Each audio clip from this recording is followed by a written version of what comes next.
Who are you? Khan is my name. What's going on out there, everyone? This is W.F.S, and I'm hoping all of you are having a blessed day. I want to talk to you today about an article that comes out from Screen Rant. And as I've said before, it's one of my favorite places for ranting because they sometimes, well, more than few, get it wrong.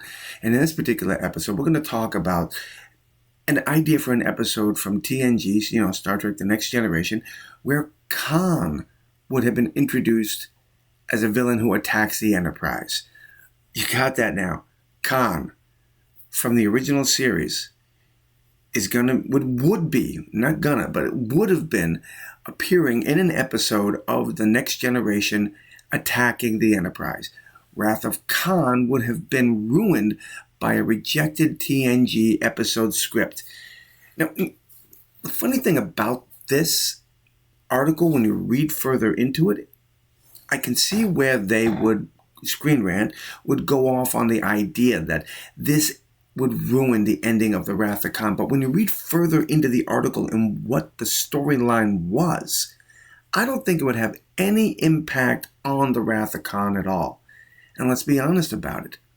We've had the new Star Trek movie, Into Darkness. That hasn't had an impact on the Wrath of Khan.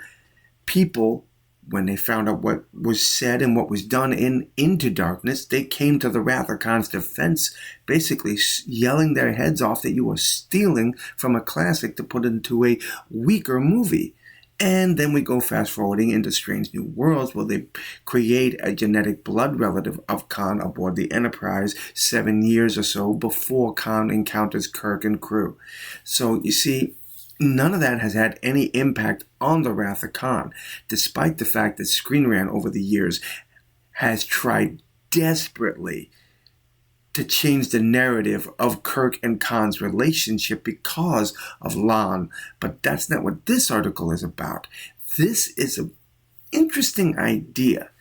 If you've played video games, you know that sometimes the creators of these games like to put historical events, historical figures into those games. You're playing against a villain of the past, his fictional or real. You're playing against them, and eventually you do wind up who the villain is, and you have to battle them. This is kind of what this episode would have been about, but it was rejected. And I understand why. I mean, God, TNG only came out, I think, about 5 years after the Wrath of Khan. So the Wrath of Khan was still very fresh on everyone's mind, and it was I think it was just as popular today, but it was still a very talkative item back then. And what they had planned, and again was rejected, wasn't a bad idea. And if you listen to what they talk about in this article, I don't think it would have had any impact on the Wrath of Khan. Hail him again, Mr. Wolf. What the hell is he doing? Damage report. Minor damage to secondary hull before we put up our shield, sir. No casualties. Structural integrity intact. Engineering to bridge. Starboard power coupling is down. Okay, so the premise of the episode was the Enterprise was going to be flying through an uncharted section of space when they come under attack by an unknown assailant. Who could this be? Fire! Mr. Data. Shields are holding, sir. Hold fire. Mr. Crusher, come about to course 148003.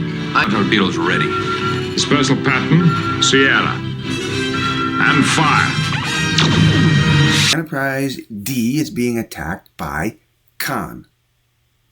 Why Khan? How is Khan alive in the 24th century? Good question. Turns out that Picard is worried about the crew's readiness. The ship has been in a lot of downtime lately, so he asked Data to create a program that would make the crew be battle ready, I guess. The best term would be to describe that. So Data came up with this program involving Khan. And somehow in the story we learned that the Genesis planet, or rather the Genesis device, regenerated Khan.